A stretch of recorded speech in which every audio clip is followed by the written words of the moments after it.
105 బ్రతికి ఎనోషును కనెను. ఎనోషును కనిన తరువాత షేతు 807 బ్రతికి కుమారులను కుమార్తెలను కనెను.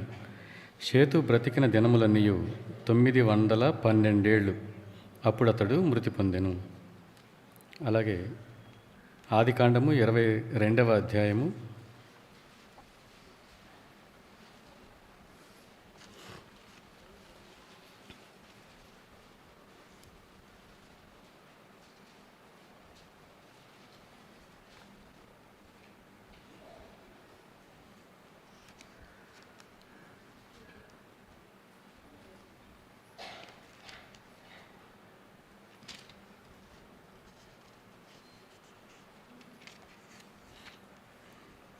12వ వచనం ఒకసారి చదువుకుందాం. దయచేసి నాతో పాటు చదవండి. ఆదికాండము 22వ అధ్యాయము 12వ వచనం. అప్పుడు ఆయన, ఆ చిన్నవాది మీద చెయ్యి వేయకము, అతనినేమియూ చేయకము, నీకు ఒక్కడై ఉన్న నీ కుమారుని నాకియ్య వెనుదీయలేదు గనుక నీవు దేవునికి భయపడు వాడవని ఇందువలన నాకు కనబడుచున్నదనెను. ప్రార్థన చేసుకుందాం.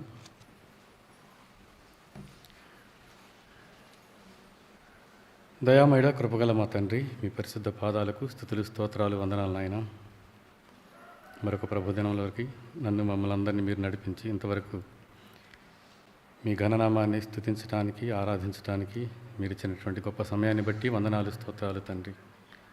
నూతన సంవత్సరపు 2వ ప్రభుదినంలోకి మమ్మల్ని అందరినీ ప్రవేశపెట్టడం ద్వారా మా యొక్క కంఠస్వరముల ద్వారా మీ నామాన్ని స్తుతించడానికి, మా జెఫ ఫలాన్ని మీరు అందుకోవటానికి మీరు ఇచ్చిన గొప్ప సమయాన్ని బట్టి వందనాలు స్తోత్రాలు చెల్లించుకుంటూ, మా మధ్యలో ఉంచబడినటువంటి ప్రభు బలలో మేము పాలు పొందబోయే ముందుగా ప్రభు యొక్క శరీరాన్ని మేము జ్ఞాపకం చేసుకుంటూ ఉన్నాం.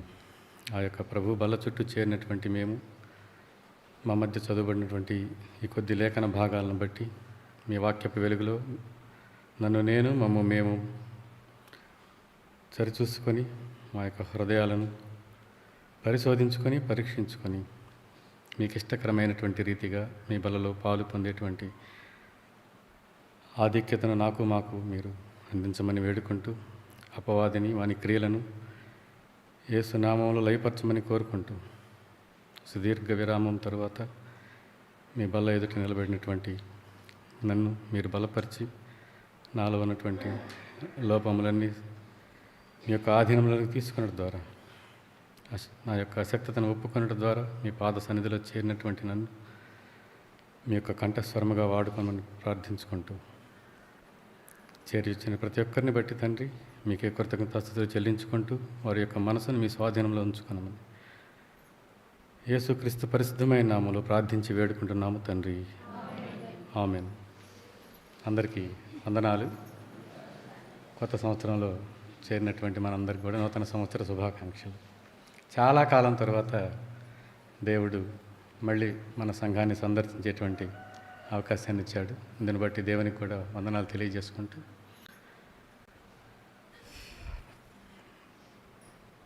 చదివినటువంటి వాక్య భాగంలోనికి వెళ్దాం. కొన్ని విషయాలు మాట్లాడుకుంటూ ముందుకు సాగుదాం. మనం ఈ మధ్య నేను ప్రస్తుతం వెళ్తున్నటువంటి ఒక చిన్న చర్చి ఉంది. అక్కడ ఒకరు దేవుని యొక్క మహిమలోనికి పిలువబడితే అక్కడ సమాధుల తోటకు వెళ్ళడం జరిగింది. ఆ సమాధుల తోటలోకి వెళ్ళినప్పుడు చాలా సమాధులు ఉన్నాయి అక్కడ. ఆ సమాధుల మీద పేర్లు రాసి ఒక నేమ్ బోర్డు పెట్టారనమాట. అందులో ఆ చనిపోయినటువంటి వాళ్ళ యొక్క పేర్లు, వాళ్ళు ఎప్పుడు పుట్టారు, ఎప్పుడు చనిపోయారు అనేటువంటి ఆ తేదీలు, కొంతమంది అయితే వాళ్ళ తల్లిదండ్రుల పేర్లు, దేవుని యొక్క ఈ యొక్క ఏదో ఒక వాక్యాన్ని ఆ బోర్డు మీద రాయటం, ఇలాంటివన్నీ కూడా నేను చదువుకుంటూ వచ్చాను. వాళ్ళందరూ ఆ సమాధి కార్యక్రమంలో ఉన్నారు. నేనైతే అక్కడికి వెళ్ళిన తర్వాత నాకెందుకో అవన్నీ ఒకసారి చూడాలనిపించింది. అవన్నీ చదువుకుంటూ ఉన్నాను నేను.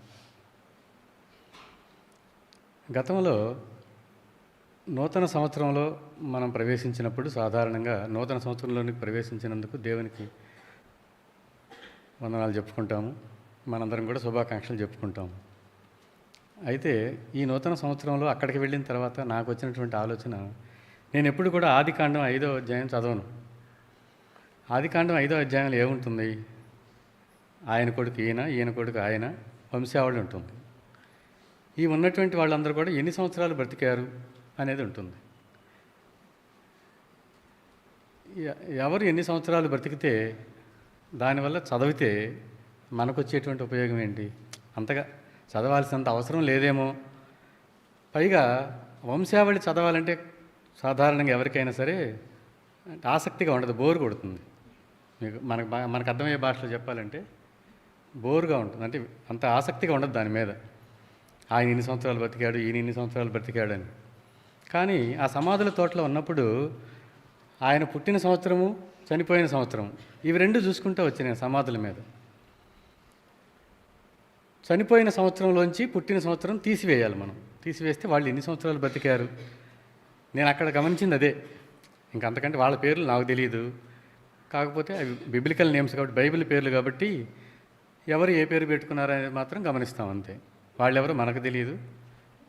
కాబట్టి మనం చేసే పని ఏంటంటే అక్కడికి వెళ్ళినప్పుడు వాళ్ళు ఎన్ని సంవత్సరాలు ఈ భూమి మీద బ్రతికారు అనేటువంటిది మాత్రం మనకు లెక్క తెలుస్తుంది. మరి నేనంతా అది చూసి వచ్చిన తర్వాత ఈ నూతన సంవత్సరంలో నేను చదివినటువంటి అధ్యాయం ఏంటంటే,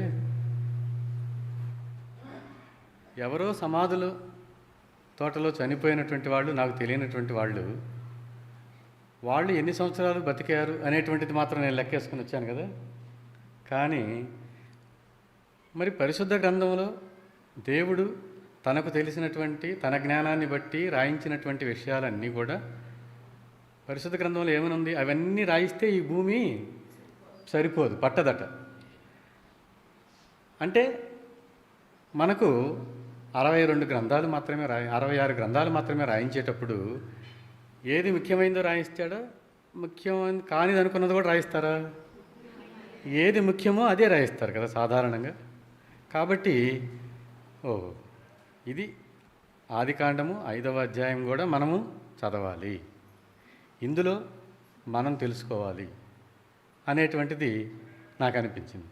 అప్పుడు జస్ట్ ఒకసారి, అంటే ప్రత్యేకమైనటువంటి క్వైట్ టైంలో ఏం కూర్చోకుండా బైబిల్ అలా పెట్టుకొని ఏదో ఒక న్యూస్ పేపర్ చదివినట్టు ఒకసారి చదువుకుంటూ వెళ్ళాను. నేను ఎంత చదివినా ఏం ఎక్కట్లేదు. అయితే అక్కడ ఏమైనా ఉందంటే ఒకటి మాత్రం నాకు అర్థమైంది. అక్కడ దేవుడు రాయించినటువంటి అక్కడ అన్ని పేర్లలో వాళ్ళందరూ బతికినటువంటి సంవత్సరాలు చూస్తే ఒక్కొక్కరు 800 సంవత్సరాల పైనే బతికారు. ఎన్ని సంవత్సరాలమ్మా? ఒక్కొక్కరు 800 సంవత్సరాల పైనే. మనకు మొట్టమొదటి మన పితరుడు ఉన్నాడు, ఎవరైనా ఆదాము. ఆయన దాదాపు 930 సంవత్సరాలు ఏమి బ్రతికాయట ఆయన.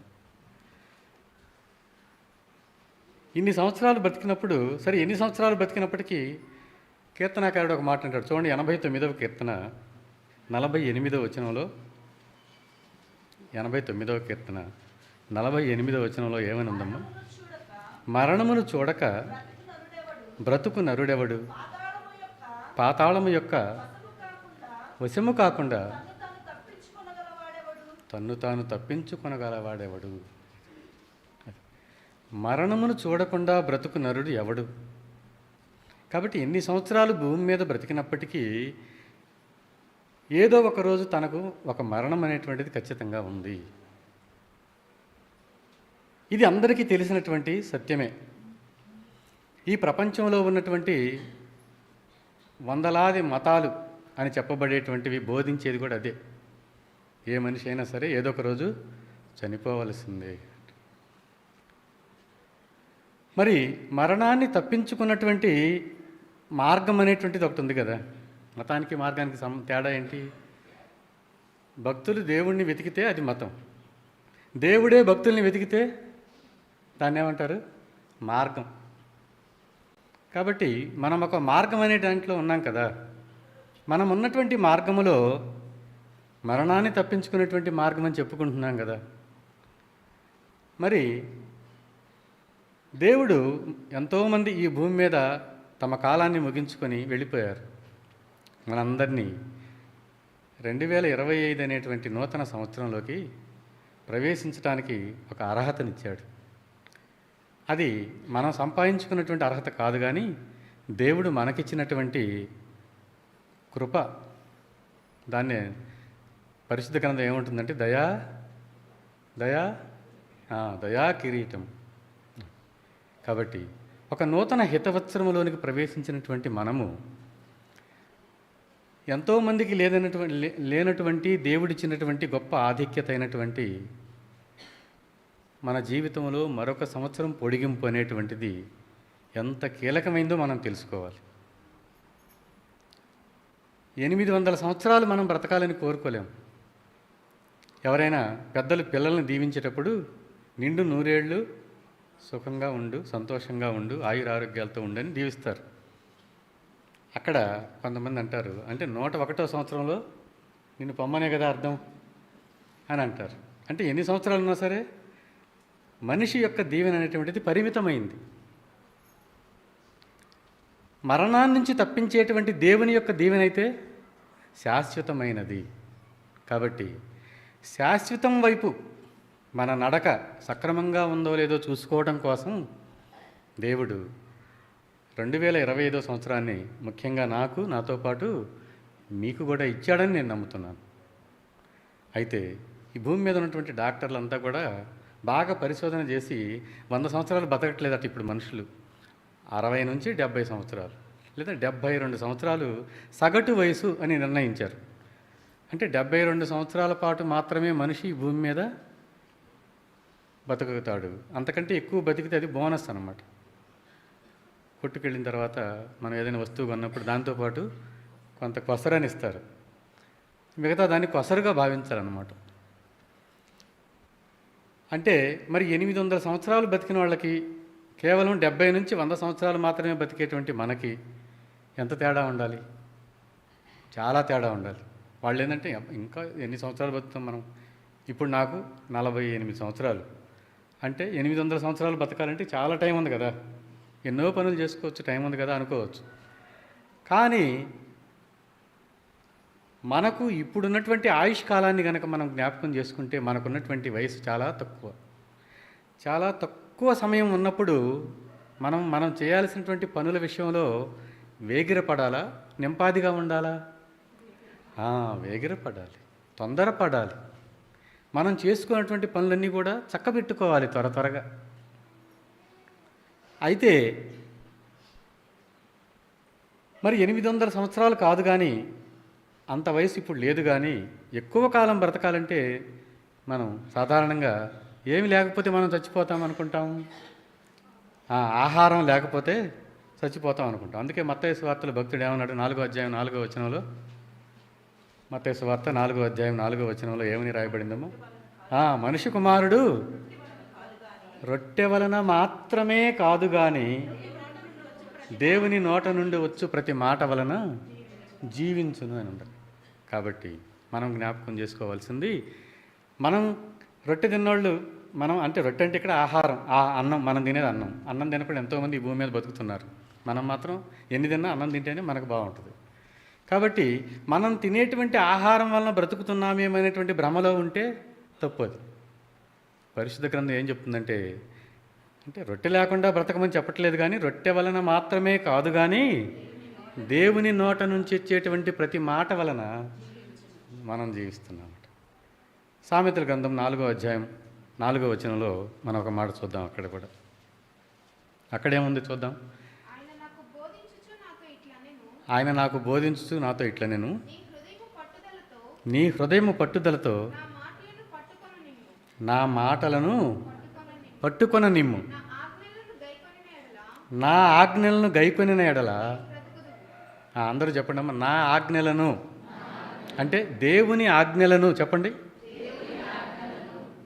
ఏముందమ్మా తర్వాత? గైకొనిన ఎడల నీవు బ్రతుకుదువు. అది మనందరికీ ఇప్పుడు ఒక నూతన మర్మం తెలిసింది. ఏంటది? ఎక్కువ కాలం బ్రతకాలంటే రొట్టె మాత్రమే కాదు కానీ దేవుని యొక్క ఆజ్ఞలు, మాటలు, అవి కావాలి. అవి లేకపోతే మనం ఎక్కువ కాలము బ్రతకలేము, బ్రతికినా ఉపయోగం లేదు.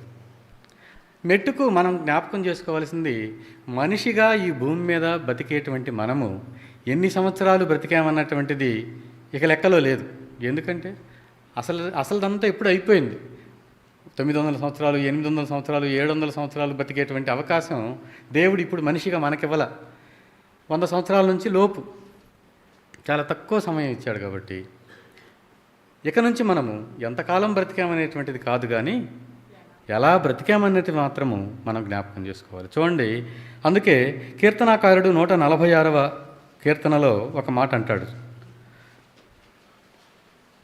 చూడమ్మా, 146వ కీర్తన 2వ వచనం చూడండి ఒకసారి దయచేసి. నా జీవితకాలం అంతయు నేను యెహోవాను స్తుతించెదను, నేను బ్రతుకు కాలమంతయు నా దేవుని కీర్తించెదను. ఇది మనం గుర్తు చేసుకోవాల్సింది. ఈ మాటను మనం గైకొనాల్సింది, ఈ మాటను మనం గట్టిగా పట్టుకోవాల్సింది. ఆయన అన్నాడు, నేను నా జీవితకాలం అంతా కూడా నేను యెహోవాను స్తుతించెదను. నేను బ్రతుకు కాలం అంతా, బ్రతికినన్ని రోజులు, బ్రతికినంత కాలము అంటే రోజుకి మనకు 24 గంటలు ఉంటుంది.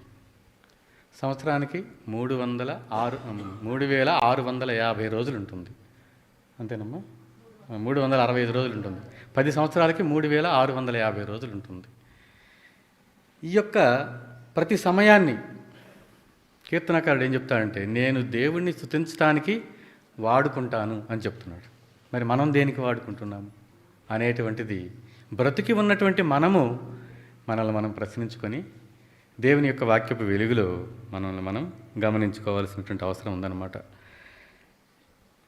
అయితే ఆదికాండము 22వ అధ్యాయంలో మనం ఇంకొక మాట చదివాం. మనం బ్రతికేటువంటి విధానము, జీవిత కాలమంతా బ్రతికాలంటే, ఎక్కువ రోజులు బ్రతకాలంటే, దేవునికి ఇష్టకరమైన రీతిగా బతకాలంటే ఎలా ఉండాలో ఇక్కడ వ్రాయబడిందమ్మా.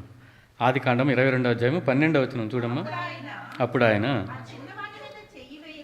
ఆ చిన్నవాని మీద చెయ్యి వేయకుము, అతన్నేమి చేయకుము, నీకు ఒక్కడై ఉన్న నీ కుమారుని నాకియ్య వెనుదీయలేదు గనుక. అందరూ చెప్పండి అమ్మా, నీవు దేవునికి భయపడువాడవని ఇందువలన నాకు కనబడుచున్నది. ఇది దేవుడు మన నుంచి ఆశిస్తున్నటువంటి సాక్ష్యం. మనం దేవునికి భయపడేలాగా బ్రతకాలట. ఇక్కడ దేవునికి భయపడేలాగా బ్రతికింది ఎవరు? ఎవరమ్మా? అబ్రహాం. మరి దేవునికి భయపడేలాగా బ్రతికే వాళ్ళ పేర్లు ఎంత ఇంపార్టెంటో ఇప్పుడు అర్థమైంది నాకు. వాళ్ళ పేర్లు పరిశుద్ధ గ్రంథమైనటువంటి బైబిల్లో ఎందుకు రాసి ఉంచారో అప్పుడు అర్థమైంది. వాళ్లకు మనకు తేడా ఏంటి? వాళ్ళు దేవుడంటే భయపడేవాళ్ళు. వాళ్ళు బ్రతుకు కాలమంతా కూడా దేవుణ్ణి కీర్తించి లేదా స్తుతించేటువంటి వాళ్ళు. మనము మన పనులన్నీ అయిపోయిన తర్వాత కొంత సమయం దొరికినప్పుడు, ఖాళీగా ఉన్నప్పుడు, ఇందాక చెప్పాను నేను, బోరు కొట్టినప్పుడు, అప్పుడు దేవుడు గుర్తుకొచ్చేటువంటి భక్తి మనది. కాబట్టి దేవునికి భయపడేలాగా మనం ఉండాలి. భయపడటం అంటే బానిస భయం కాదు. క్లాస్లో టీచరు వర్క్ చేయకపోతే పిల్లల్ని కొడతాడేమో, ఆ పిల్లలకి భయం ఉంటుంది. నేను రాయలేదు కాబట్టి ఈరోజు టీచర్ కొడతాడేమో. మా అమ్మాయి వచ్చింది నాతో పాటు, ఆమె ప్రాజెక్ట్ వర్క్ అని ఇస్తారు స్కూల్లో. ఆ ప్రాజెక్ట్ వర్క్ చేయకపోతే స్కూల్కి వెళ్తే పనిష్మెంట్ ఇస్తారు, లేకపోతే నలుగురిలో ఎగతాళి చేస్తారు. అందుకని ఆ వర్క్ చేయని రోజు స్కూల్కి వెళదాము. కాబట్టి అలా ఉంటుందన్నమాట భయం. అయితే దేవుడు కోరుకునేటువంటి భయం ఆ భయం కాదు. పడతారో తిడతారో, పరువు పోతుందో, నలుగురిలో నామోషిగా ఉంటుందనేటువంటి భయం కాదు. దేవుడు కోరుకునేటువంటి భయము ఏ భయము? అబ్రహాముకు కలిగినటువంటి భయం. ఏ భయం అది? నీకు ఒక్కగానొక్క కుమారుడు, తీసుకొని బయలుదేరాడు. ఎందుకు, ఏమిటి, ఎప్పుడు, ఎక్కడ, ఎలా? ప్రశ్నలు లేవు, నో క్వశ్చన్స్. తర్వాత తీసుకొచ్చావా? అదిగో ఆ కట్టెలు ఉన్నాయి, దాని మీద పడుకోబెట్టాడు. తీసుకో, కత్తి తీసుకొని నరికేసేయి, అంతే. ఏది చెప్తున్నాడో అది చేస్తున్నాడు. ఇక్కడ మాటను గైకొనటం అనేటువంటిది ఉందా లేదా? ఉంది. మాటను గైకొనటం అనేటువంటిది ఉండాలి. అది దేవునికి ఇష్టం, అది దేవుడు కోరుకునేది, అది దేవునికి భయపడటం అంటే. దేవునికి భయపడటం అంటే వణికి పొమ్మని కాదు, చాటుకు పోయి దాక్కోమని కాదు అర్థం అక్కడ. ఏదో పాములకో చీకటికో రాత్రికో భయపడినట్లు ఆ భయం కాదు ఇది. దేవునికి భయపడటం అంటే ఆయన మాటను గైకొనటం. ఇక్కడే చూడండి, ఆదికాండము 42వ అధ్యాయంలో దేవునికి భయపడినటువంటి ఆయన ఇంకొక ఆయన ఉన్నాడు. ఆయన చెప్తున్నటువంటి మాట వింటే నాకు ఒళ్ళు జలధరిస్తుంది ఆ మాట విన్నప్పుడు. చూడండి, ఆదికాండము 42వ అధ్యాయము 18వ వచనమమ్మ. యోసేపు వారిని చూసి, అబ్బా చూడండి ఎంత మాట అన్నాడు, నేను యోసేపు చెప్పినటువంటి మాట. మరి వాళ్ళ ఆయుష్ బైబిల్లో రాయాలా వద్దా? వాళ్ళ గురించి బైబిల్లో రాయాలా వద్దా? మన గురించి రాస్తారా? చెప్పండి అందరూ ఒక మాట ఇప్పుడు. నేను దేవునికి భయపడువాడను. ఇది మనం నిత్యం జ్ఞాపకం చేసుకోవాల్సింది ఇది. మనం ఎల్లప్పుడూ కలిగి ఉండాల్సింది ఇది. దేవుని యొక్క మాటను గైకొనటం అంటే ఇది. ఏంటది? నేను దేవునికి భయపడువాడను. అలాగని అబ్రహాము గురించి కూడా చెప్పబడింది, నువ్వు దేవునికి భయపడువాడవని నాకు కనబడుతుంది. అది కనబడాలి, నలుగురికి కనపడాలి. నేను వెళ్తున్నటువంటి చర్చిలో ఆ మధ్య గత నెలలో, డిసెంబర్ కాదు నవంబర్ నెలలో కరపత్రాలు పంచమన్నారు. నాకు అది చాలా కష్టంగా అనిపించింది. నేను వాళ్ళతో చెప్పాను, అయ్యా కరపత్రాలు పంచడం నాకు ఇష్టం ఉండదు. కరపత్రాలు పంచటం కంటే మన కరములు చేసే పనిని చూసి వాళ్ళు దేవుణ్ణి తెలుసుకోవాలి అని అన్నాను నేను వాళ్ళతో. అంటే తర్వాత పంచాము, సువార్త చేసాం, అది వేరే విషయం. నాకు అది ఇష్టం. కాబట్టి కనపడాలి. ఏంటది? ఏం కనపడాలి? మర్చిపోయారు అప్పుడే. దేవునికి భయపడేలాగా మనం బతకాలి. అలాంటి బ్రతుకు అందరికీ కనపడాలి. అది కనపడేలాగా ఉండాలి. అది అక్కడ చెప్తుందన్నమాట. చూడండి, తర్వాత ప్రసంగి గ్రంథము, మహాజ్ఞాని వచ్చాడు ఇక్కడికి. ప్రసంగి గ్రంథము 12వ అధ్యాయము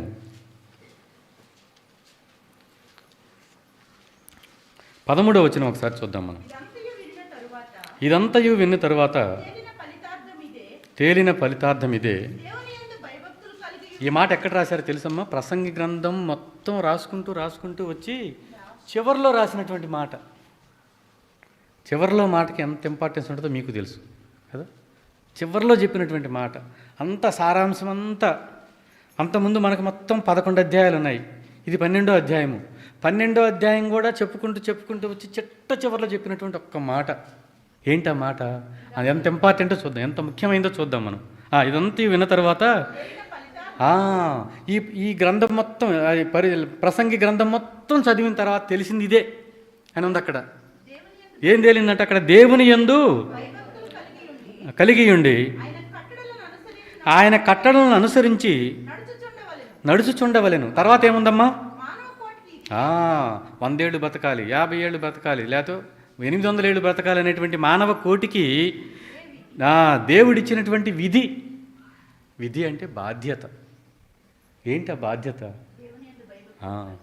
ప్రతి ఒక్కరికి మన దేశం మనకి హక్కులు ఇచ్చింది. ఏంటి ఆ హక్కు? మాట్లాడే హక్కు, జీవించే హక్కు, ఆహారాన్ని సంపాదించుకునే హక్కు, ఇవన్నీ ఇస్తుందన్నమాట. ఈ హక్కులతో పాటు మన దేశం కొన్ని బాధ్యతలు ఇస్తుంది. దేవుడు కూడా అంతే. మనల్ని ప్రేమించి మనకెన్నో హక్కులు ఇచ్చాడు ఆయన. హక్కులతో పాటు ఒక ముఖ్యమైనటువంటి బాధ్యత ఇక్కడ జ్ఞాపకం చేస్తున్నాడు. వాటిని మనం 10 కమాండ్మెంట్స్ అని పాత నిబంధనలు చదువుకున్నాము. నూతన నిబంధనలో ప్రధానమైనటువంటి 2 ఆజ్ఞలుగా మిగిలిపోయాయి. అయితే దేవుడు ప్రతి మానవాళికి ఇచ్చినటువంటి ఒక ముఖ్యమైనటువంటి విధి ఏంటంటే, అందరు నాతో పాటు చెప్పండి అమ్మా. దేవుని యందు భయభక్తులు కలిగి ఉండి ఆయన కట్టడలను అనుసరించి నడుచుచుండవలెను. కట్టడలను అనుసరించి నడవాలి. ఏం చెప్పాడో అది చేయాలి. ఎలా ఉండమన్నాడు అలా ఉండాలి. నేను ప్రస్తుతం త్రిప్రాంతకం అనే ఊళ్ళో పనిచేస్తున్నాను. ఆ త్రిప్రాంతకం అనే ఊళ్ళో ఇట్లనే 3 అంతస్తులో ఉంటాను నేను. ఆ 3 అంతస్తులు ఉన్నప్పుడు ఆ ఇంటి వాళ్ళకి ఒక్కొక్క ఉంది. వాళ్ళు వచ్చేటప్పుడు మనం గేటు వేసి రావాలి, బయటికి వెళ్ళేటప్పుడు గేటు వేసి వెళ్ళాలి. అది నేను ఫస్ట్ ఇంట్లోకి వెళ్ళినప్పుడు వాళ్ళు చెప్పింది మాట నాకు. ఎందుకు గేట్ వేయటానికి నేను వాచ్మెన్, గేట్ తీయటానికి నేను వాచ్మెన్ అని అనుకోవాలా. ఎందుకంటే వాళ్ళు ఆల్రెడీ ఒక వాచ్మెన్ పెట్టారు. ఆ వాచ్మెన్ సమయానికి ఉన్నా లేకపోయినా సరే వెళ్ళేటప్పుడు వచ్చేటప్పుడు గేటు వేయాలి, గేటు తీయాలి. ఎందుకంటే గేటు వేయకపోతే ఆ వాళ్ళు పెంచేటువంటి కుక్క వెళ్ళిపోతుంది. అట్లా నేను వెళ్ళి ఇప్పుడు ఆ ఇంట్లోకి వెళ్ళి దాదాపు 6-7 నెలలు అయింది. ఇప్పటికే 3 సార్లు తప్పించుకుని వెళ్ళిపోయింది. అంటే నేను తీసినప్పుడు కాదు, వేరే వాళ్ళు గేటు తీసినప్పుడు అనమాట. ఈ విషయం తెలియక గేటు తీశారు, అది వెళ్ళిపోయింది. ఇక ఆ వాచ్మెన్ ఊరంతా తిరిగి దాన్ని వెతుకు రావడానికి ఒక రోజంతా పట్టింది అనమాట. కాబట్టి వాళ్ళు చెప్పినటువంటి నిబంధన నేను ఆ ఇంట్లో పాటించాలి. ఇది మరి దేవుని కట్టడ ఇక్కడ ఒకటి ఉంది. అదేంటట, అందరూ కూడా దేవుని పట్ల భయభక్తులు కలిగి ఉండి ఆయన కట్టడలను మనము అనుసరించి నడుచుకోవాలట. అనుసరించి నడుచుకోవాలి. అనుసరించమని ఆయన అనుసరించి నడుచుకోవాలి. అదే కనపడటం అంటే. కనపడటం అంటే నడుచుకుంటేనే కనపడిద్ది. మన ప్రవర్తనలో, మన చేతల్లో, మన మాటల్లో, మన ఆహార్యంలో, మన వేష భాషల్లో అన్నిట్లో కూడా ఏం కనపడాలి? దేవుని యొక్క కట్టడలు కనపడాలి. దేవుని యందు భయభక్తులు కనపడాలి. అది పరిశుద్ధ లేఖనం ఈ మధ్యాహ్న కాల సమయంలో నీకు నాకు జ్ఞాపకం చేస్తూ ఉంది. కీర్తనలు 9వ అధ్యాయము 10వ వచనం కనుక మనం చూస్తే ఏమని రాసిందమ్మా? యెహోవా నిన్ను ఆశ్రయించు వారిని విడిచిపెట్టువాడవు కావు. నీ నామము ఎరిగిన వారు. అది ఆయన ఇచ్చేటువంటి కట్టడలు మరి మనకు ఎప్పుడు మనం పాటిస్తాము? ఆయన్ని మనము నమ్ముకున్నప్పుడు. అంటే నేను ఎన్నాళ్ళ నుంచి నమ్ముకోలేదా అనేటువంటి సందేహం మనకు రావచ్చు. ఎవరైతే ఆయన కట్టడలను అనుసరించి నడుచుకోలేదో, ఎవరైతే ఆయన పట్ల భయభక్తులు కలిగి ఉన్నట్లు కనపట్టలేదో, వాళ్ళు కలిగి ఉన్నటువంటి విశ్వాసం కలిగి ఉన్నప్పటికీ అంత పరిగణించబడదు. అంత ముఖ్యమైనది కాదనమాట. కాబట్టి ఆయన్ని ఆశ్రయించే వారిని ఆయన విడిచిపెట్టడు. ఆయన నామాన్ని ఎరిగిన వారు నిన్ను నమ్ముకొందురు అనేటువంటి మాట అక్కడ రాయబడింది. అక్కడే 8వ అధ్యాయము 13వ వచనం కూడా మనం ఒక మాట చూద్దాం. 8వ కీర్తన 13. ఆగాగమ్మ ఒక నిమిషం. 14వ కీర్తన 2వ వచనం. వివేకము కలిగి కలరేమో అని చూచి దేవుడు నరులను పరిశీలించను. మరి పరిశీలించిన వాళ్ళకే కదా మనం కనపడాల్సింది. కాబట్టి మనల్ని పరిశీలించేటువంటి దేవుడు ఒక ఆయన ఉన్నాడు. ఎవరు వాళ్ళు? ఎవరైతే దేవుని పట్ల భయము కలిగి ఉన్నారు అనే యోసేపు చెప్పినట్లుగా నేను దేవునికి భయపడు వాడను. మనము దేవునికి భయపడం. ఎవరికి భయపడతామంటే సాతానుకు భయపడతాం. మనం సాతానుకి భయపడతాం. ఎందుకంటే సాతాను పెట్టేటువంటి శ్రమలు ఇక్కడ అనుభవిస్తాం మనం. దేవుని నమ్ముకుంటే వచ్చేటువంటి ఫలితాలు ఇక్కడ కాదు, ఆయన రాజ్యానికి వెళ్ళిన తర్వాత అనుభవిస్తాం. కాబట్టి ఏది ప్రస్తుతం? ఇది ప్రస్తుతం కాబట్టి దీనికి మనం ప్రాధాన్యత ఇవ్వడానికి ప్రయత్నం చేస్తూ ఉంటాం. ఇది మనల్ని మనం విమర్శ చేసుకోవటువంటి ఇదే. మానవ జన్మెత్తినటువంటి మనము మనుషులుగా తాత్కాలిక సంతోషానికి ప్రాధాన్యత ఇస్తూ ఉంటాం. శాశ్వతత్వానికి ప్రాధాన్యత ఇచ్చి మనసు ఇవ్వనివ్వదు. సాతానుడు మనకి ఆ వైపు నడవనివ్వడు. అది మన యొక్క ప్రవర్తనలో మనం కనపడకపోవటానికి కారణం అదనమాట. అలాంటి లోపాలను మనం సరి చేసుకోవాలి. చూడండి, ద్వితీయోపదేశ కాండము 14వ అధ్యాయము. ద్వితీయోపదేశ కాండము 14వ అధ్యాయము 23వ వచనంలో నీ దినములన్నిటిలో నీ దేవుడైన యెహోవాకు చూసారా, నీ దినములన్నిటిలో అంటే నువ్వు బ్రతికినంత కాలము నీకు దేవుడిచ్చినటువంటి సమయం మొత్తాన్ని కూడా నువ్వు దేనికట ఏమి నేర్చుకోవాలట? భయపడ నేర్చుకోవాలి. నేను స్కూల్లో పిల్లల్ని, అరే ఎందుకు వస్తారో, మన స్కూల్కి ఎందుకు వస్తారో అంటే వాళ్ళు చదువుకోవటానికి అంటారు. నేను చదువుకోవడానికి కాదు, నేను ఒప్పుకోను దానికి. పిల్లలు చదువుకోవడానికి రాదు. చదువుకోవటం అంటే వేరు, నేర్చుకోవటం అంటే వేరు. చదువుకోవటం అంటే మనం బస్సులో వెళ్తూ ఉంటాము, లేకపోతే రైల్లో వెళ్తూ ఉంటాము, అనేక బోర్డులు కనపడుతూ ఉంటాయి రోడ్డు పక్కన. అది చదవటం అంటే. వాటన్నిటి మనం చదువుతాం. ఆ బోర్డు మీద ఏం రాసి ఉంది, ఈ బోర్డు మీద ఏం రాసి ఉంది, అది చదువుతాం. స్కూల్కి వచ్చేవాళ్ళు చదువుకోకూడదు, నేర్చుకోవాలి. పరిశుద్ధ గ్రంథంలో దేవుడు నీకు నాకు కూడా చెప్తుంది అదే. ఏమన్నాడు? నేర్చుకోమన్నాడు. ఏమి నేర్చుకోవాలట మనము? అందరూ చెప్పండి. నీ దేవుడైన యెహోవాకు నీవు భయపడ నేర్చుకొనున్నట్లు నీ దేవుడైన యెహోవా తన నామమునకు నివాస స్థానముగా ఏర్పరచుకొని స్థలమున. కాబట్టి దేవుడు ఏర్పరచుకున్నటువంటి స్థలములో ఉన్నటువంటి మనము, దేవుడు ఏర్పాటు చేసుకున్నటువంటి స్థలానికి చేరుకునేటువంటి మనము ఏమి నేర్చుకోవాలని దేవుడు ఆశిస్తున్నాడమ్మా?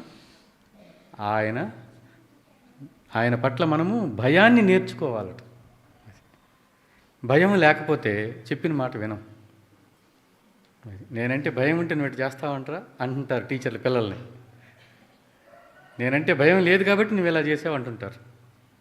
కాబట్టి మనం కూడా ఆ దేవుని పట్ల విశ్వాసం ఉంది, నమ్మకం ఉంది, ఆయనంటే ఇష్టం ఉంది.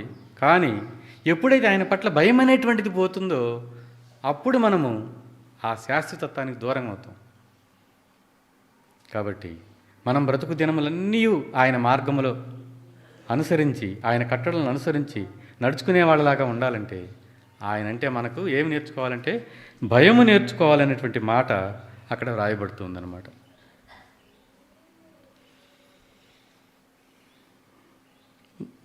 నూట 11వ కీర్తన 10వ వచనం ఒకసారి చూద్దాం మనం. యెహోవా యందలి భయము, యెహోవా నందలి భయము జ్ఞానమునకు మూలము. సరే, దేవునికి భయపడమన్నాడు కదా, మరి ఏందమ్మా తర్వాత చదువు.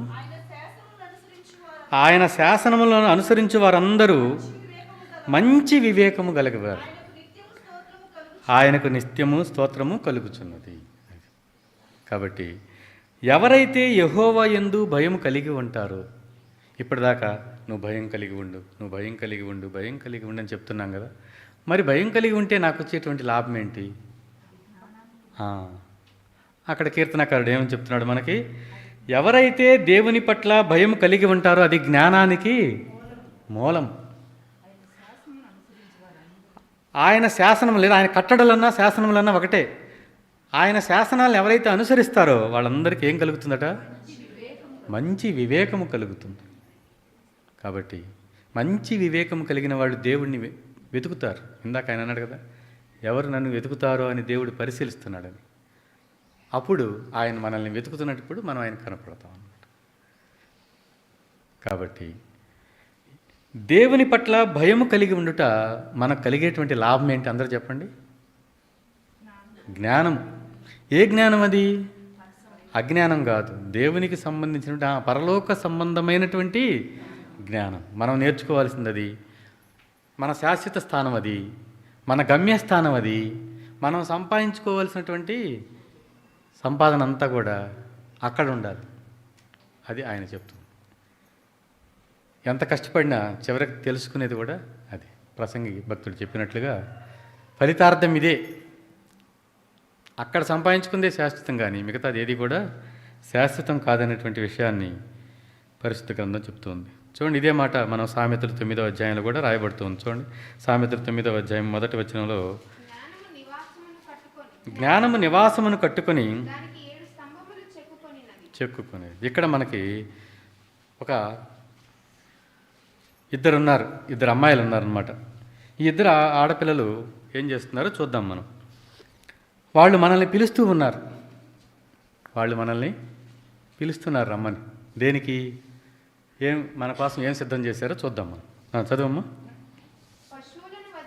పశువులను వధించి ద్రాక్షారసమును కలిపాను, భోజన పదార్థాలు సిద్ధపరిచారు, తన పనికత్తెల చేత జనులను పిలువనంపినది. పట్టణమందలి మెట్ల మీద అది నిలిచి, జ్ఞానము లేనివాడా ఇక్కడికి రమ్మని ప్రకటించుచున్నది. తెలివి లేని వారితో అది ఇట్లనుచున్నది. చాలు చాలు. కాబట్టి ఆమె ఒక ఆవిడ ఉంది. ఆమె ఏం చేస్తుందట, 7 స్తంభాలు చెక్కుకొని చక్కగా మంచి నివాసంలో ఉంటుంది. మంచి ఇల్లు ఉంది. అక్కడ మంచి ఆహారం కూడా సిద్ధపరిచింది. పశువులను వధించటం అంటే మనం తినేటువంటి జంతువులు, మాంసం అన్నమాట. తర్వాత ద్రాక్ష రసము, భోజన పదార్థాలన్నీ కూడా, మనకిష్టమైన పదార్థాలన్నీ కూడా ఆమె వండి సిద్ధంగా ఉంచి తన పనికత్తెల్ని పంపించింది. తన దగ్గర పనిచేసేటువంటి వాళ్ళని బయటికి పంపించింది. అమ్మ, ఆ రోడ్ని వెళ్ళే వాళ్ళందరినీ కూడా మన ఇంటికి భోజనం సిద్ధపరిచారు కదా, వచ్చి మన ఇంటికి వచ్చి భోజనానికి పిలుస్తున్నారనమాట. పిలవకపోతే వెళ్తాం మనం, పిలవకపోతే వెళ్ళాం, పిలిస్తేనే వెళ్తాం కదా. మనకు బయట ఒక సామెత ఉంది, పిలువని పేరంటానికి వెళ్ళకూడదు అని. కాబట్టి వీళ్ళు ఏం చేశారంటే, ఆవిడ పిలవమంది, ఆవిడ అక్కడ బయటకు పోయి పిలుస్తుంది అనమాట. ఏమని పిలిచింది? జ్ఞానము లేనివాడా. జ్ఞానము లేనివాడంటే ఎవరిక్కడ? దీనికి సమాధానం చెప్పాలి మీరు. జ్ఞానం లేని వాళ్ళు ఎవరు? ఏంది, ఎవరు చెప్పలేదు? యెహోవా యందలి భయము దేనికి మూలం? జ్ఞానానికి మూలం. అంటే ఎవరైతే దేవుని పట్ల భయం లేదో వాళ్ళకేమి లేదు? జ్ఞానం లేదు. అదే కదా మనం తెలుసుకోవాల్సింది. కాబట్టి యెహోవా యందలి భయం లేని వాళ్ళు, వాళ్ళని పిలిచారన్నమాట. వాళ్ళని జ్ఞానము లేనివాడా ఇక్కడికి రమ్మని పిలుస్తూ ఉంది. తెలివి లేని వారిని పిలుస్తూ ఉంది. ఎందుకు? దేవుని పట్ల మంచి భయం గనక వచ్చిందనుకోండి, అప్పుడు ఏమొస్తుందో మనకి? మంచి వివేకం వస్తుంది. చదవలేదు మనం ఇందాక? మంచి వివేకం వస్తుంది, మంచి జ్ఞానం వస్తుంది. అప్పటి వరకు మనం తెలివి లేనివారు, జ్ఞానం లేనివారు, దేవుడంటే భయం లేనటువంటి వారు. ఇప్పుడు ఎవరైతే ఆవిడ పిలిచినటువంటి ఆ భోజనానికి వెళ్ళి, ఆ భోజనం ఎక్కడుంది? సిద్ధపరచబడి ఎక్కడుంది? మన మధ్యలోనే ఉంది. ఇప్పుడు మనందరి మధ్యలో చక్కగా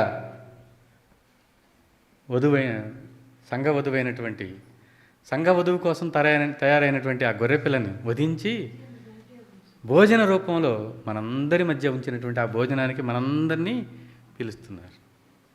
తెలివి లేని వారులారా, జ్ఞానం లేని వారులారా, మీరందరూ వచ్చి భోజనం చేయండి అని మన మధ్యలో ఉన్నటువంటి ఈ బల్ల మనల్ని ఆహ్వానిస్తూ ఉంది. ఆవిడ సిద్ధపరిచినటువంటి బల్ల అది. మరి ఆ పిలిచినటువంటి చెలికత్తెలు ఎవరు? చెలికత్తెలు ఎవరు?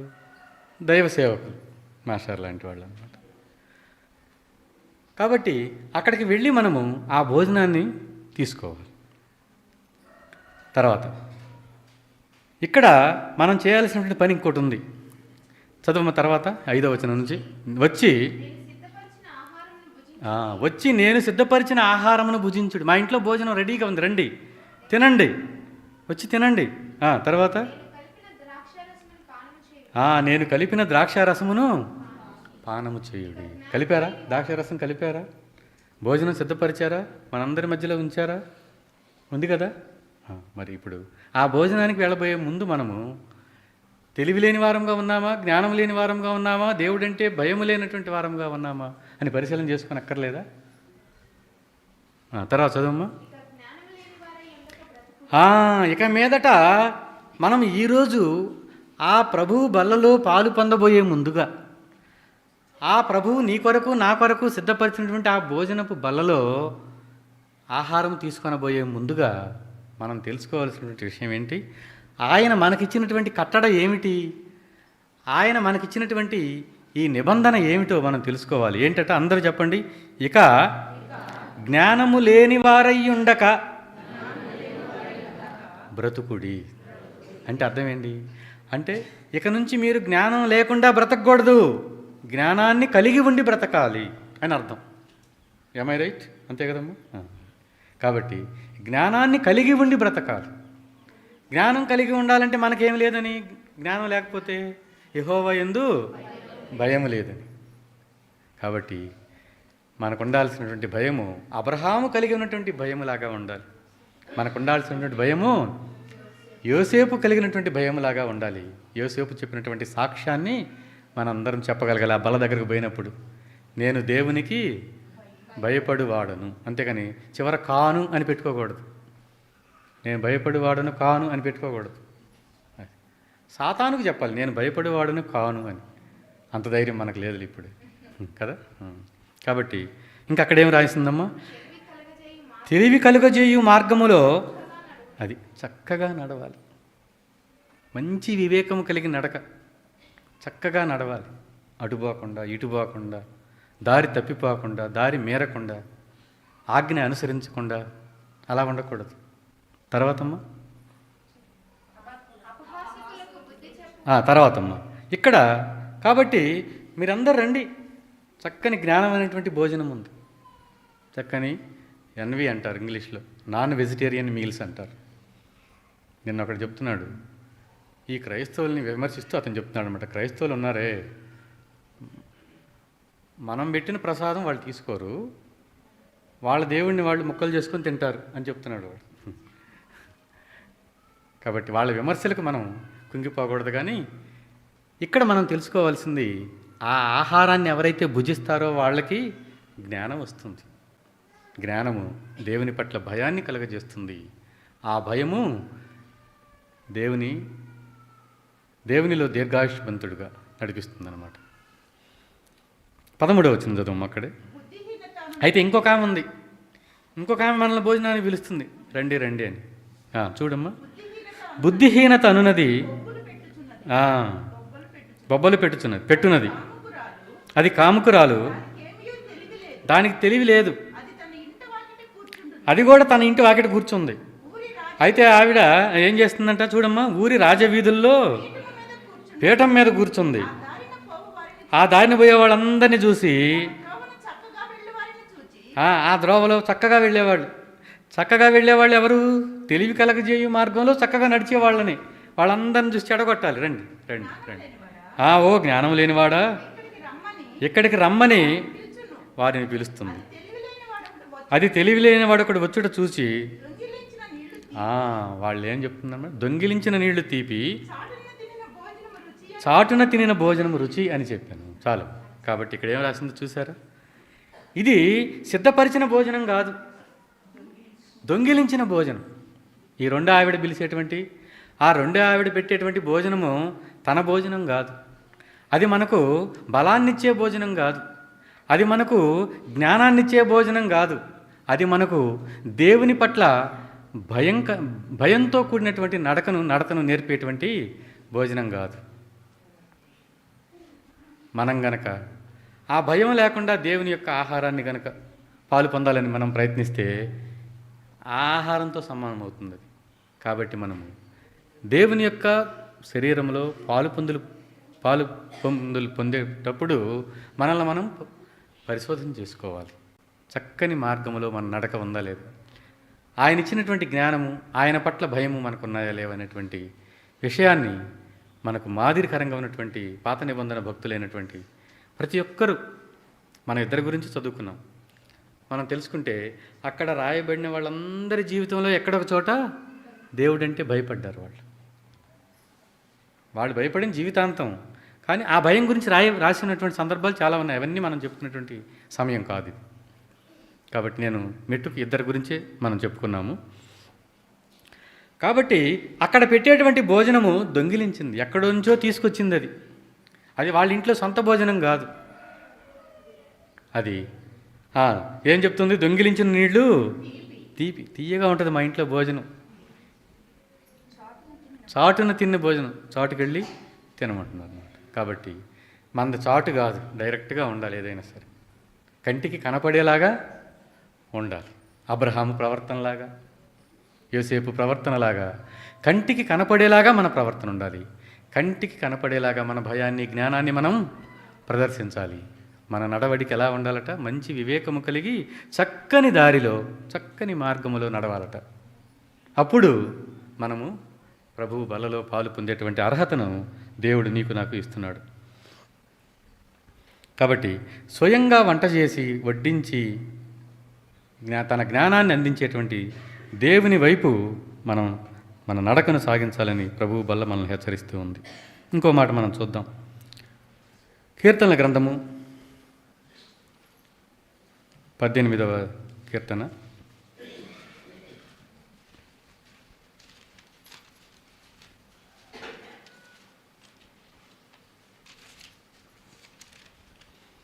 18వ కీర్తన 19వ వచనం ఒకసారి చూద్దాం. రెండవదిగా ఆయన నన్ను తోడుకొని వచ్చెను, నేను ఆయనకు ఇష్టడను గనుక ఆయన నన్ను తప్పించెను. ఎవరా మాట చెప్పింది? దావీదు ఏం చెప్పాడమ్మా? నేను ఆయనకు ఇష్టడను గనుక. ఇది రెండో విషయం. మనం మొదటగా ఏం నేర్చుకున్నామంటే యెహోవా యందు భయభక్తులు కలిగి ఉండాలి. ఆ భయభక్తులు కలిగి ఉండుట, మనం భక్తి గురించి చెప్పుకోలేదు, భయం గురించి చెప్పుకున్నాము. జ్ఞానమునకు మూలము. ఆ జ్ఞానాన్ని నేర్చుకుంటే ఆయన కట్టడలను మనము గైకొంటాము. ఆ కట్టడలను అనుసరించి మనం నడుచుకుంటే దేవునికి ఆయన పరిశీలించినప్పుడు మనం కనపడతాం. అది అంతవరకు మనకు అర్థమైంది కదా. మనం రెండో విషయాన్ని ఒకసారి చూద్దాం. రెండోది ఏంటట, ఆయనకు ఇష్టడను కనుక అంటున్నాడు దావీదు. మరి మనం చెప్పగలమా? దేవుడికి నేనంటే చాలా ఇష్టం. మనం చెప్పేది దేవుడంటే నాకు ఇష్టం బాగా అని చెప్తుంటాం మనం. ఆ తర్వాత అంశం, ఆయన మనలను ప్రేమించను గనుక మనం ఆయన్ని ప్రేమిస్తున్నాం కదా. మనం ఆయనను ప్రేమించలేదు, ఆయనే మనలను ప్రేమించాడు కదా. ఇది కూడా అంతే. దేవుడికి నేనంటే ఇష్టం, అది మనం చెప్పాల్సిన సాక్ష్యం. దేవుడంటే నాకు ఇష్టం అని కాదు. అర్థమవుతుందా మీకు? అది మనం జ్ఞాపకం చేసుకోవాల్సింది. మేము ఈ మధ్య పని నుండి అమరావతి వెళ్ళాం, నేను మన సత్యనారాయణ, మేమందరం. అక్కడికి వెళ్తే ఒక రాజకీయ నాయకుడిని కలవాలి ఒక పని మీద. ఆ కలవాలంటే ఆయనకు తెలిసిన వాళ్ళని అక్కడ రాణిస్తున్నారు. ఆయనకి మనం తెలియదు, ఆయన మనకు తెలుసు. నేను అక్కడికి పోయి ఆయన నాకు తెలుసు నన్ను పంపించమంటే పంపించారు, నన్ను పంపించలే. ఆయన ఏం చేశాడు? ఆయనకు తెలిసిన ముందు వాళ్ళని పంపించు అని పిలుస్తూ ఉన్నాడు. తేడా అర్థమైందా మీకు? తర్వాత ఇక మేము నాతో పాటు చదువుకోలేదు, నేను చదువుకున్న కర్నూలులో చదువుకున్న కాలేజీలో ఒక ఆయన గతంలో జిల్లా ఎస్పీగా చేశాడు. ఆయన ఒక పోలీస్ ఆఫీసర్ అక్కడ ఉన్నాడు అనమాట. ఇక ఆయనకి వేరే వాళ్ళ ద్వారా చెప్పి, నేను ఒకే కాలేజీలో చదువుకున్నాం. నాకంటే 20 సంవత్సరాల ముందు అదే కాలేజీలో చదువుకున్నాడు ఆయన. అట్లా ఆ లింక్ తెలుసుకొని ఆయన దగ్గరకు పోతే మనకు కొంత పని అయిందనమాట. అట్లా మనుషుల దగ్గర పరిచయాలు అలా ఉంటాయి. దేవుని దగ్గర ఇది కాదు. దేవుడికి మనమంటే ఇష్టం ఉండాలి, అది మనం నేర్చుకోవాలి. మొదటగా మనం ఆయనంటే భయం నేర్చుకున్నాము. ఇప్పుడు మనం నేర్చుకోవాల్సింది ఆయనకు మన పట్ల ఇష్టం రావాలి. అది చూడండి. తర్వాత ఇక్కడ మనం చూద్దాం. సామెతలు 11వ అధ్యాయము. సామెతలు 11వ అధ్యాయంలో 20వ వచనం ఒకసారి చూద్దాం మనం.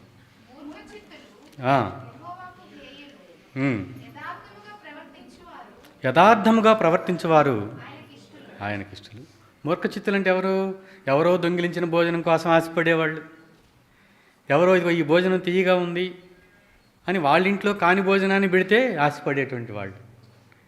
ఆ మూర్ఖచిత్తులు దేవునికి హేయులు, అసహ్యం వాళ్ళంటే. కాబట్టి ఇద్దరు పిలుస్తున్నారు, ఎవరి వైపు వెళ్ళాలో మనం నిర్ణయించుకోవాలన్నమాట. కాబట్టి దేవునికి ఇష్టంగా ఉండాలంటే అందరూ చెప్పండి, యథార్థముగా ప్రవర్తించువారు ఆయనకు ఇష్టలు. అది ఎవరంటే దేవునికి ఇష్టము? యథార్థముగా ప్రవర్తించేవారు. అది మనం జ్ఞాపకం చేసుకోవాల్సింది, అది మనం ఇప్పుడు గుర్తు చేసుకోవాల్సింది, అది మనం ఇప్పుడు ఆయన బలలో, ప్రభు బలలో పాలు పొందబోయే ముందుగా మనల్ని మనం పరిశీలన చేసుకోవాల్సింది. మరి మన యథార్థంగా ప్రవర్తిస్తున్నామా లేదనేటువంటిది ఇక్కడ మనం చూసుకోవాలి. హెబ్రీ పత్రిక, అపొస్తలుడైన పౌలు హెబ్రీలకు రాసినటువంటి పత్రిక 11వ అధ్యాయము. విశ్వాసము లేకుండా అది అర్థమైపోయింది కదా అందరికీ? విశ్వాసము లేకుండా దేవునికి ఇష్టుడై ఉండుట అసాధ్యం. అపొస్తల కార్యములు 13వ అధ్యాయము. ఇక్కడ బహుశా దావీదు గురించి అనుకుంటాను, ఒక మాట రాసి చూడండి. అపొస్తల కార్యములు 13వ అధ్యాయము 22వ వచనమమ్మా.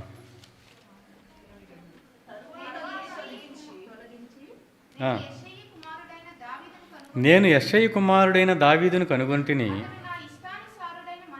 అతను నా ఇష్టానుసారమైన మనుషుడు.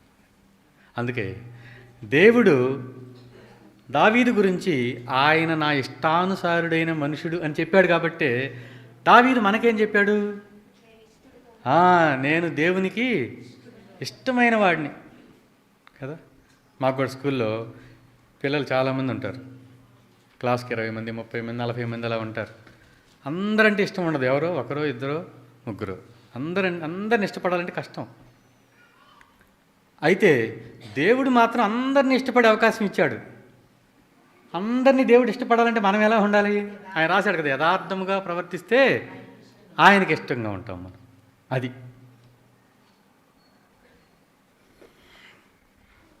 ఆ మాటే ఆయన, అతను నా ఇష్టానుసారుడైన మనుషుడు, అతడు నా ఉద్దేశములన్నీ నెరవేర్చునని చెప్పి అతన్ని గురించి సాక్ష్యం ఇచ్చాను. దేవుడు ఎంత గొప్ప సాక్ష్యం చెప్పాడు చూడండి. అక్కడ మనం మొదలుపెట్టినప్పుడు అబ్రహాము గురించి సాక్ష్యం విన్నాము. ఇప్పుడు దావీదు గురించినటువంటి సాక్ష్యం, ప్రభు బలలో పాలు పొందబోయే ముందుగా మన సాక్ష్యం ఎలా ఉంది అనేటువంటిది మనల్ని మనం పరీక్షించుకొని ఆ ప్రభు బలలో పాలు పొందటానికి మనల్ని మనం ప్రోత్సహించుకుందాం. తర్వాత చూడండి ఒకసారి దినవృత్తాంతముల గ్రంథము, దినవృత్తాంతములు మొదటి గ్రంథము 29వ అధ్యాయము 17వ వచనం ఒకసారి చూడమ్మా. నా దేవా, నీవు హృదయ పరిశోధన చేయుచు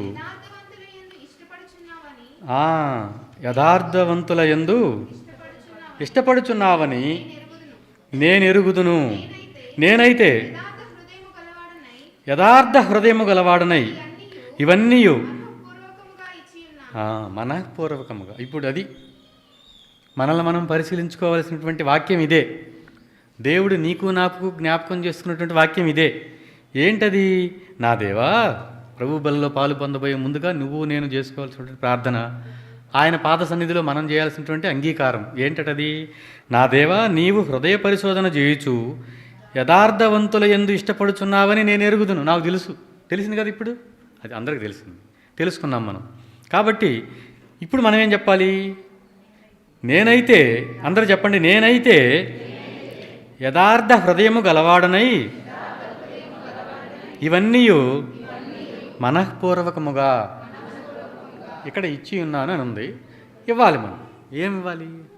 దేవుడు అడిగింది. ఆయన కట్టడలను అనుసరించాలి, ఆయన మాటలను మనం గైకొనాలి, ఆయన అంటే భయం కలిగి ఉండాలి. అది ఆయన కోరిక. ఆయనకు మనమంటే ఇష్టం కలిగేలాగా మనం ఉండాలి. అది యథార్థ హృదయాన్ని కలిగి ఉండాలి. యథార్థవంతులముగా మనం ప్రవర్తించాలి. అది యోహాను సువార్త అంతకు వెళ్ళబోయే ముందుగా మనం సామెతలు చూద్దాం. ఇక్కడే ఉన్నాంగా, పాత నిబంధనలోనే సామెతల గ్రంథము 12వ అధ్యాయము 22వ వచనం చూడమ్మా. అబద్ధమాడు పెదవులు, ఇందాక చూసాం కదా. ఇందాక ఎవరు హేయములు అన్నాడు? మూర్ఖులు, మూర్ఖ చిత్తులు. వాళ్ళంటే హేయములు, వాళ్ళంటే అసహ్యం నాకు అన్నాడు. ఇప్పుడు ఎవరన్నాడు? అబద్ధమాడు పెదవులు యెహోవాకు హేయములు. అందరూ చెప్పండి, సత్యవర్తనులు ఆయనకి ఇష్టులు. దావీదులాగా దేవుని యొక్క హృదయానుసారుడై దేవుని చేత ఆయనంటే నాకు ఇష్టం అనేటువంటి సాక్ష్యాన్ని దావీదు పొందిన రీతిగా నువ్వు నేను ఆ సాక్ష్యాన్ని పొందుకునేలాగున ప్రభు బలలో మనం ఒప్పుకోలు ఉండాలి. అప్పుడే ఆ బలలో చేయి వేసేటువంటి అర్హత దేవుడు నీకు నాకు అనుగ్రహిస్తాడు. ఇక్కడ సత్యవర్తనులు ఆయనకి ఇష్టలని ఉంది. సత్యవర్తనులు, యథార్థవంతులు. సత్యం అంటే ఏమిటి? అది మనందరికీ తెలుసు. యోహాను సువార్త 17వ అధ్యాయము 17వ వచనం ఏమని ఉంటుంది అక్కడ? తీసి చెప్పాలా? అంతే, నీ వాక్యమే సత్యము, నీ వాక్యమే సత్యము, దేవుని యొక్క వాక్యమే సత్యము. ఆ సత్యవర్తన అంటే ఆయన చెప్పినటువంటి మాటను మనము అనుసరించటం ద్వారా, ఆయన చెప్పినటువంటి ప్రవర్తనను మనం ప్రవర్తించటం ద్వారా, అనుసరించి ప్రవర్తించుట ద్వారా మనము ఆయనకి ఇష్టలముగా ఉంటాం. రోమపత్రిక 14వ అధ్యాయంలో కూడా ఇదే మాట అపోస్తుడైన పౌలు రాస్తూ ఉన్నాడు. చూడండి, రోమపత్రిక 14వ అధ్యాయము 18వ వచనం చూడమ్మా.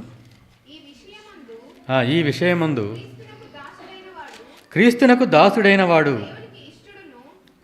ఏ విషయమందు? 17వ వచనం చదవమ్మా.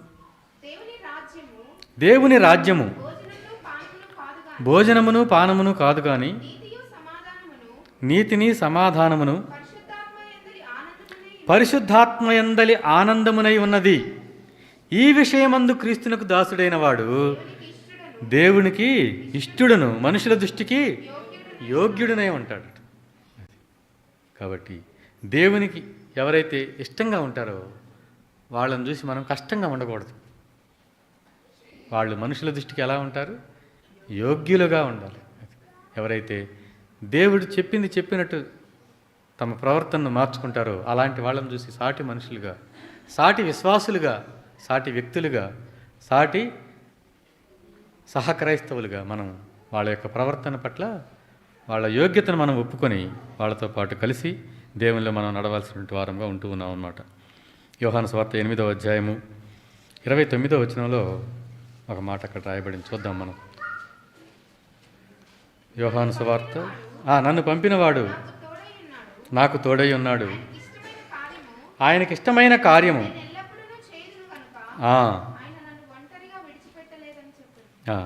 చూసారా మరి ఎంత మాట? నేను 29వ వచనం అదే అంతే. నన్ను పంపినవాడు నాకు తోడై ఉన్నాడు. అది మనం జ్ఞాపకం చేసుకోవచ్చు. అందరూ చెప్పండి, ఆయనకి ఇష్టమైన కార్యము నేను ఎల్లప్పుడూ చేయుదును. ఇది దేవుడు. ఆయనంటే మనం భయంతో ఉండాలి. ఆయనంటే మనము ఆయన చెప్పినటువంటి మాటలన్నీ కూడా ఎప్పుడు చేస్తూ ఉండాలట. అది ఆయన కోరుకుంటున్నటువంటిది. ఆయన ఇష్టమైన కార్యం నేను ఎల్లప్పుడూ చేయుదును అని నోటి మాటగా మనం చెప్పినంత మాత్రం సరిపోదు, కానీ మన ప్రవర్తనలో కూడా అది ఉండాలి. అప్పుడే ఆ ప్రభు బలలో పాలు పొందేటువంటి అవకాశం దేవుడు నీకు నాకు ఇస్తాడు. యెషయా గ్రంథము 55వ అధ్యాయము 3వ వచనంలో దేవుడు మనల్ని ఆ ప్రామిస్ అడిగాడు. చూడండి, రండి మీరు వినిన ఎడల అది అది చూసారా, మనం ఇందాక ఎంతకాలం బ్రతికామనేది కాదు, కానీ ఎలా బ్రతకాలి అనేది ముఖ్యము. ఎలా బ్రతకాలో ఇప్పటి వరకు మనం నేర్చుకున్నాము. మళ్ళీ చదువు మా వాక్యము తర్వాత. అది మీరు వినిన ఎడల మీరు బ్రతుకుదురు. ఇలాంటి బ్రతుకు మనం బ్రతకాలి. ఆయన మాట వినేవారముగా మనం బ్రతకాలని పరిశుద్ధాత్మ దేవుడు నిన్ను నన్ను హెచ్చరిస్తూ ఉండగా ప్రభు బలలో మనం పాలు పొందటానికి సంసిద్ధమవుదాం. చివరిగా 2 మాటలు చూసుకుని మనం ముగించుకుందాం. యోహాను సువార్త 11వ అధ్యాయము 25వ వచనం చూద్దాం మనం. ఇక్కడే చూడండి. అందుకు యేసు, నేనే, నా యందు విశ్వాసముంచువాడు చనిపోయినను. అది ఒకవేళ డౌట్ ఉంటే, ఒకవేళ మీకు మనం ఇందాక చూసాం కదా, మరణమును చూడని నరుడు ఎవడు అని ఉంది అక్కడ. ఒకవేళ మరణించినప్పటికీ ఇప్పుడు మనకి దానికి సమాధానం వచ్చింది కదా. మరణమును చూసినప్పటికీ మనం తిరిగి బ్రతుకుతాం, ఇది ఆయన చెప్తుంది. కాబట్టి ఎవరైతే బ్రతికి నా యందు విశ్వాసం ఉంచేవాడు ప్రతి వాడు ఎన్నటికీ చనిపోడనేటువంటి మాట కూడా మనం అక్కడ 26వ వచనం చూస్తాం. కాబట్టి మరణాన్ని చూడకుండా బ్రతకగలుగుతాము, లేదా మరణాన్ని చూడకుండా నేరుగా పరలోకానికి పిలుపు పొందుకున్నటువంటి భక్తుడు ఉన్నాడు మనకైతే అంత గొప్ప ఆధిక్యత లేదు. కానీ దేవుడు ఒకవేళ మరణించినప్పటికీ తిరిగి బ్రతికేటువంటి అవకాశాన్ని ఇక ఎన్నటికీ చనిపోయినటువంటి అవకాశాన్ని దేవుడు నీకు నాకు ఇవ్వటం కోసం 7 స్తంభముల మేడలో ఉండి తన పనివారను పంపించి భోజనానికి ఆహ్వానిస్తూ ఉన్నాడు. ఆ భోజనానికి మరి మనందరం వెళ్ళి ఆ జ్ఞానాన్ని మనం అనుభవిద్దాం. ఇంకొక మాట చూసుకొని మనం ముగించుకుందాం. తిమోతి పత్రిక, అపోస్తలుడైన పౌలు తిమోతికి రాసినటువంటి పత్రిక 2వ అధ్యాయము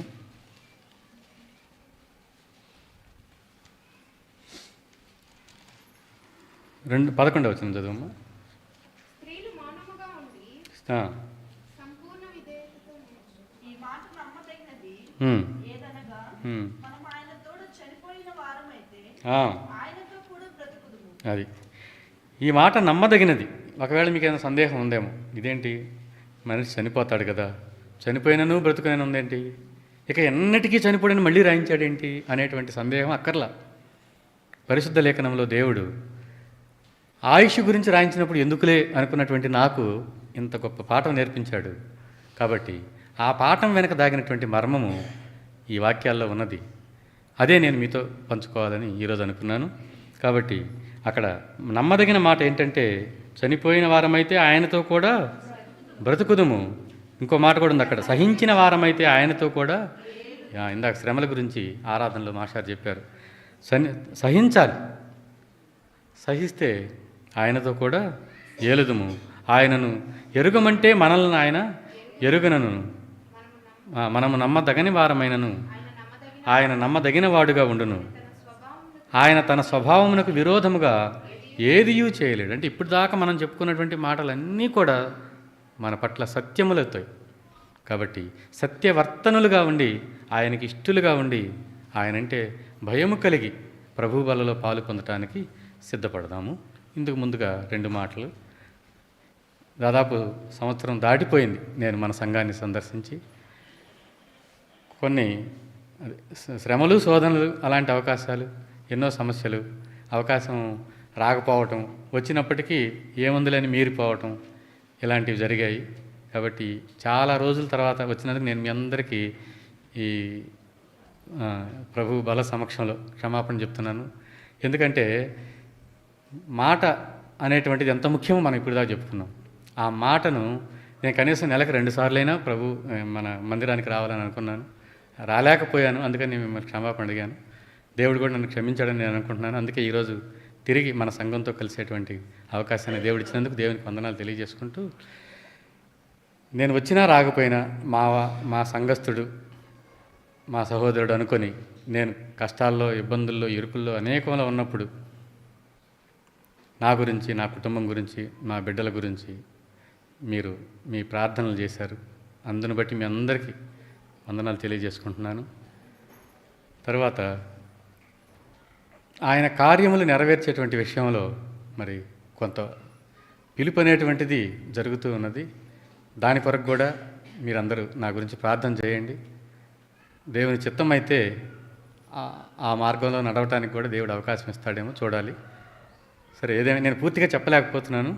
దానికి సంబంధించినటువంటి ఒక దేవుని దగ్గర నుంచి ఒక సమాధానం ఒకటి రావాల్సి ఉన్నది. ఆ సమాధానం కోసం కూడా నేను ఎదురు చూస్తూ ఉన్నాను. అలాగే మా దేవుడు నాకు ఇచ్చినటువంటి సతీమణి, ఆవిడ కూడా ప్రభు బలలో పాలు పొందేలాగా బాప్తిస్మం కొరకు రెడీ అయ్యేటట్లు మీరందరూ మీ ప్రార్థనలో జ్ఞాపకం చేసుకోనండి. తర్వాత మా బిడ్డలు 2 ఉన్నారు. వాళ్ళు కూడా చదువులోను తర్వాత దేవునిలోను ఎదిగేటట్లుగా మీ ప్రార్థనలో ఆల్రెడీ చేస్తున్నారు. ఇంకా జ్ఞాపకం చేసుకోవాలని కోరుకుంటున్నాను. వీటన్నిటికంటే మరి ముఖ్యంగా మాషారు, వాళ్ళ కుటుంబం, మేడం గారు ఆత్మీయ తల్లిదండ్రులుగా నేను వాళ్ళని చేయి విడిచి నా పనుల్లో నేను ఉన్నప్పటికీ వాళ్ళు నా చేయి పట్టుకొని దేవుడిలాగా మరి నా కోసం ప్రార్థన చేయటం కానీ, నా యొక్క యోగక్షేమాలు తెలుసుకోవటం కానీ, నేను సమయానికి ఫోన్ తీసినా తీయకపోయినా వేరే వాళ్ళ ద్వారానైనా సరే నా గురించి సమాచారం తెలుసుకొని వాళ్ళు కుదుట పడతారు.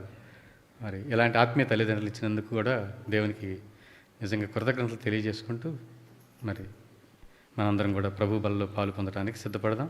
మరొకసారి మీరందరూ మా కుటుంబం కోసం ప్రార్థన చేయాలని కోరుకుంటున్నాను. మీ ప్రార్థనలే నాకు బలం.